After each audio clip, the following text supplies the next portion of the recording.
반갑습니다.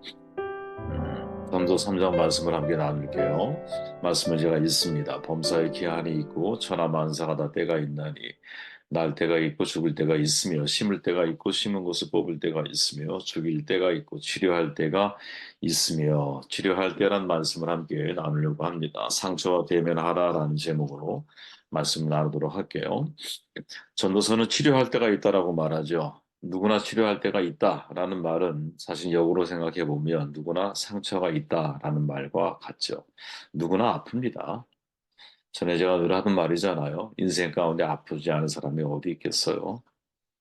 윌리엄 폴 영, 많은 상처를 안고 산 사람이죠.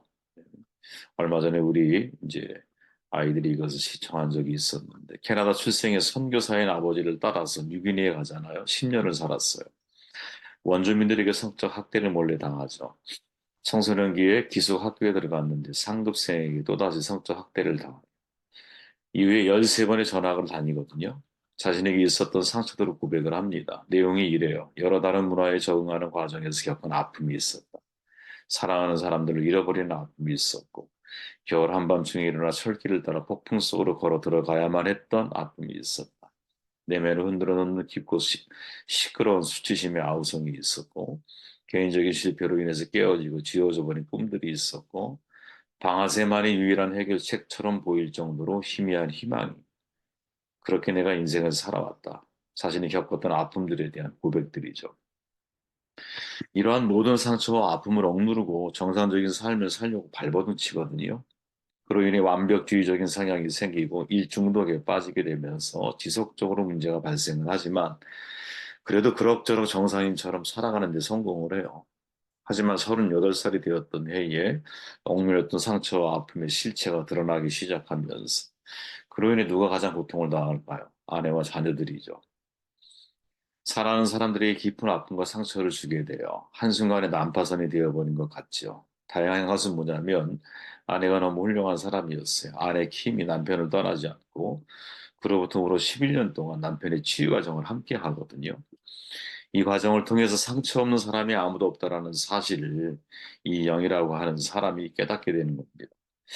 그들을 위해 나의 감정, 자신의 상처와 치유 이야기를 써야겠다라고 생각을 하죠. 자녀들을 위한 선물로 시작된 이 소설이 무려 29개의 출판사에서 퇴짜를 맞았다고 그러죠. 결국 친구들과 함께 자비로 출판을 했고 200불인가를 들여서 아마 광고를 하게 돼요. 이게 사람들이 이 소문을 통해서 막 퍼져가기 시작을 한 겁니다. 그래서 과거 2010년도에 무려 700만 부가 팔려나가죠. 어마어마한 부수거든요. 700만 부. 뉴욕타임즈 베스트셀러 70주 연속 1위, 워싱턴 포스트에서 55주 연속 베스트셀러, 또 아마존 종합 베스트셀러 1위까지 차지를 하죠. 그리고 2017년도에 영화로 제작이 돼서 전 세계 88개국에 개봉이 돼요. 바로 우리가 보았던 오두막이라고 하는 작품입니다. 야, 이 기현상을 어떻게 설명할 수 있을까? 그죠? 완전히 신드롬이 일어난 것 아닙니까? 사실 책을 읽어보면 그렇게 규모 있게 잘 써진 책이다라고 판단하기 쉽지가 않아요. 그럼에도 이 기현상을 어떻게 설명할 수 있을까? 아마도 그 근본적인 이유가 있다면 이 소설이 독자들로 하여금 내 안에 꼭꼭 숨겨놓았던 상처들을 기억하도록 이끌어내는데 이게 성공을 했다라고 사람들이 이야기를 해요. 이 말을 뒤집어 생각해 보면 인간은 누구나 말 못할 아픔 한 가지, 슬픔 한 가지는 가지고 살아간다는 거죠. 그게 육체적인 아픔이든 관계적인 아픔이든 정신적 혹은 영적인 아픔이든 누구나 아픕니다.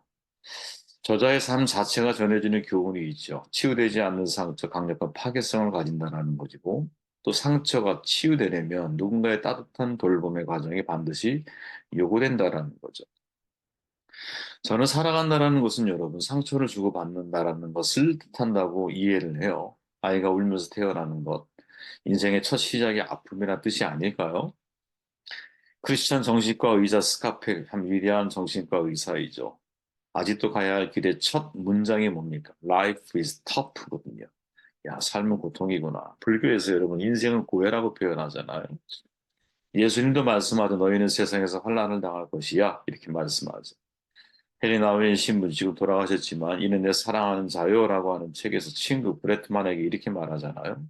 자네는 상처받은 사람이고 나 역시 상처받은 사람이지. 그리고 우리가 알고 있는 모든 사람들이 상처받은 사람이냐. 73쪽에 이렇게 말하죠. 그러니까 상처 없는 사람이 어디에 있겠습니까? 이 소설 오두막 우리에게 들려주는 한 가지 진실이 있다면 누구나 아프다라는 거죠. 그죠? 진실은 성경이 증언하는 진실이에요. 누구나 아프다라는 바로 이 진실. 이 세상의 모든 인간은 다 아프거든요. 이것은 삶의 진실이라고 저는 생각을 해요.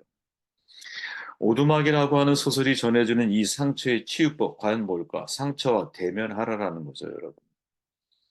소설 속에 등장하는 맥 5살짜리 딸 아이를 연쇄 살인범에게 잃어버리잖아. 사람의 마음을 가지고 있는 사람으로서 맥의 아픔을 이해하지 못할 사람이 누가 있겠어? 사랑하는 딸이 살인자에 의해서 죽음을 당해. 거의 3년 반 동안 미친 사람처럼 살잖아요, 미씨가. 딸이 미씨인데 이걸 잃어버리고. 그때 표현은 뭐라고 말합니까? 거대한 슬픔이다. 이렇게 말하지. 거대한 슬픔. 이 말이 이해가 돼요, 여러분. 그러니까 죽지 못해 사는 목숨이죠. 또 아버지에게 딸이라는 존재가 얼마나 큽니까? 그죠? 지금은 잘 모르지만 예전에 제가 그런 생각을 했어요. 아이 자는데 얘가 시집 가면 결혼하면 내가 어떻게 살까? 그냥 생각만 해도 슬픈 거예요, 마음이. 아이 때 아이들 이렇게 바라보면서. 물론 뭐 많이 훈련했죠. 빨리빨리 떠나보내야지 하는 마음으로. 네. 지금도 이제 그런 가운데 있는데 표현을 잘 못하지만 잘 안 하는 편이고 그럼에도 불구하고 딸 아이에 대한 애정, 애틋함이 있잖아요. 아버지들. 딸 바보지 뭐 사실은. 그게 얼마나 슬프겠어요. 그 거대한 슬픔을 지고 사는 것이 딸에 대한 최소한의 도리라고 아버지가 생각을 하잖아.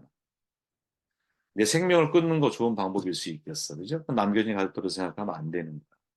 그래서 매기 스스로 선택한 길. 그게 바로 그냥 거대한 슬픔을 짊어지고 살아가는 거야. 근데 하지만 그에게 또 다른 길이 있었죠. 그 상처를 치유하는 길이거든요. 딸이 살해된 그 오두막으로 오라는 하나님의 초대, 그 치유의 길로 오라고 초대하는 것이죠. 그러니까 매기 찾아간 그 오두막은 실은 그의 영혼 안에 지어지는 오두막인 거죠. 내 내면에 지어진 오두막. 3년 반 동안 끔찍한 두려움 때문에 한 번도 찾아보지 않았던 영혼의 깊은 상처를 대면하라. 그죠? 매기 오두막을 향해 가는 과정을 소설은 이렇게 묘사를 하죠.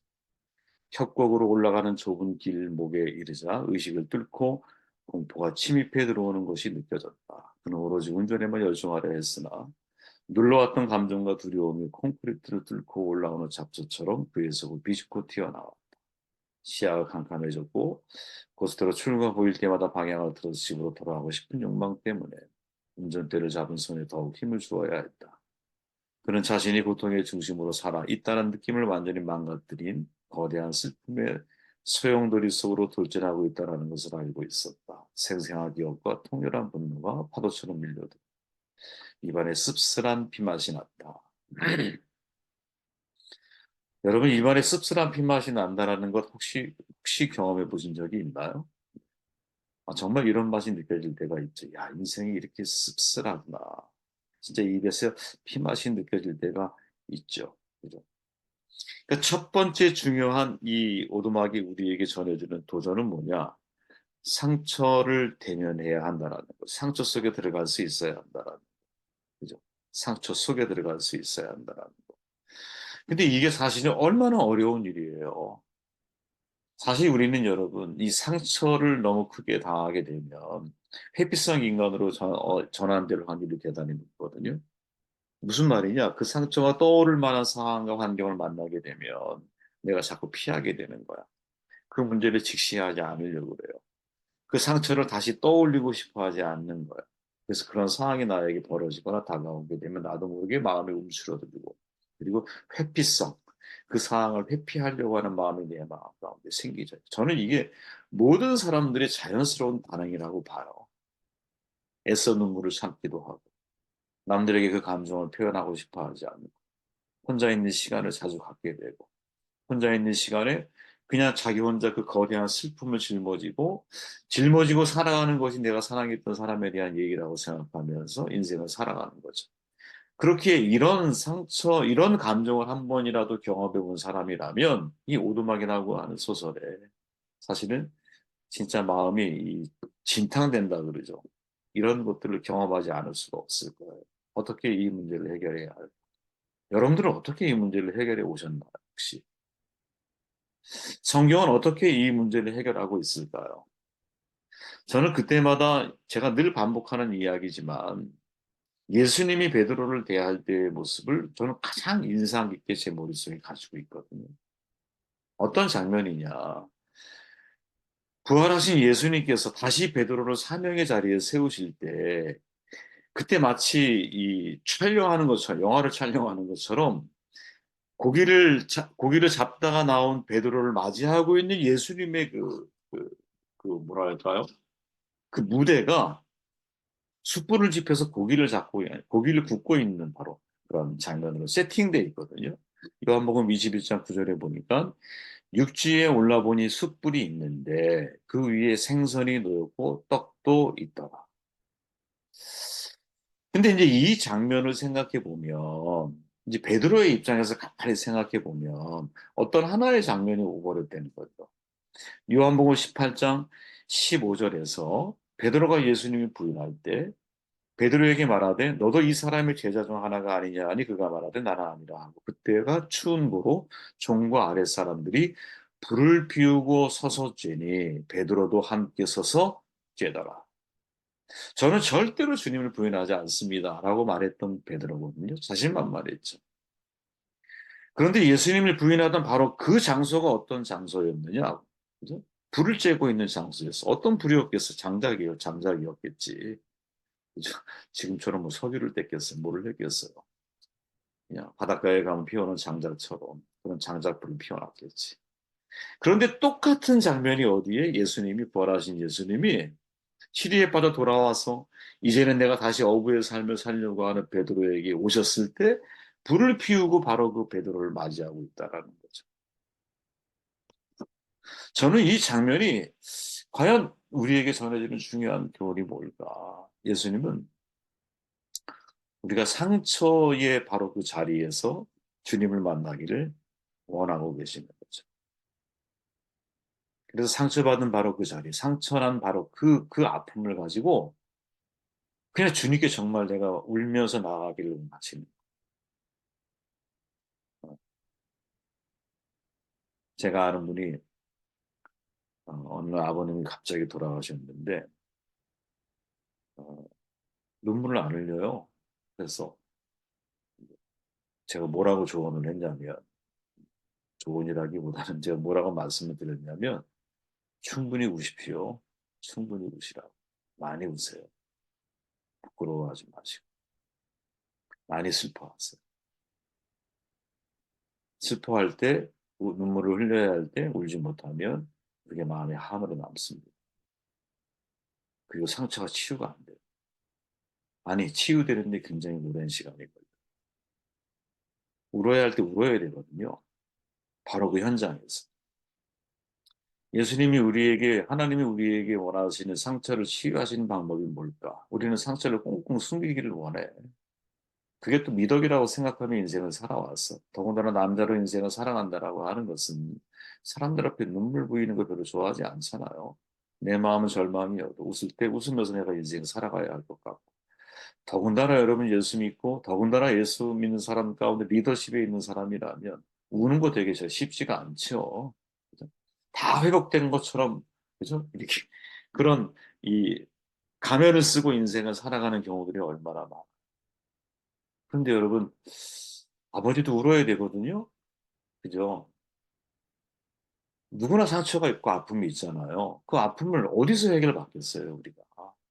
하나님 안에서 해결받아야 되거든요. 그 아픔을 끌어안고 하나님 앞에 하나님 나 마음이 아파요. 나 너무 괴로워요. 나 정말 죽고 싶어요, 하나님. 도대체 왜 나에게 이런 상황을 만나게 하시는 겁니까? 이걸 도대체 저에게 해석을 하게 해주셔야 되지 않겠습니까? 제가 이게 이해가 돼야, 그래야 제가 당신을 믿고 당신을 신뢰하고 제가 살아가지 않겠습니까? 그리고 싸워야 되거든요. 그죠? 하나님 앞에서 내 영혼이 내 상처와 직면해야 되거든요. 언제까지 피할 수가 없어요. 그죠? 근데 그게 잘 안 된다는 거야. 그게.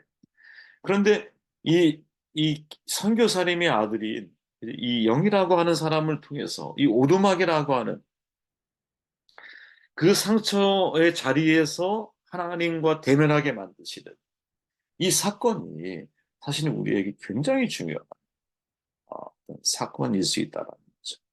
그죠? 저는 모든 사람에게 여러분 다 치료가 필요하다고 봐요. 저도 마찬가지예요. 인생을 살면서 뭐 가정뿐 아니라 사회 활동을 하면서 얼마나 여러분들 내면 속에 보이지 않는 아픔과 슬픔이 있습니까? 억울함이 있습니까? 막 패어 있는 것들이 있잖아요. 표현. 울분이 있잖아요, 마음속에. 억울함. 그죠? 어떻게 이거를 내가 끌어안고 살아갈까? 이걸 풀어내야 됩니다. 하나님 안에서. 하나님 안에서 상처를 절대로 외면하지 말고 그 상처를 끌어안고 하나님 앞에 들어가야 되는 상처를 끌어안고. 상처가 없는 사람처럼 기도하지 마십시오. 오히려 상처투성이인 사람으로서 하나님 앞에 나아가십시오. 그래서 그 상처가 치유돼요. 사마리아 사람이 여러분 강도 만난 사람 도와주잖아요. 왜 도와줬을까? 사마리아 사람은 상처받은 사람이거든요. 그런 여러분 같은 유대인 피가 반쪽 섞여 있는 유대인들에게 오히려 이방인들보다 더 못한 취급을 받고 살아온 사람이잖아요. 마음의 상처. 그 아픔과 상처를 알기에 어떤 이유인지 모르지만 피 흘리고 있는 강도에 대한 분노한 마음을 베풀 수 있는 것이지.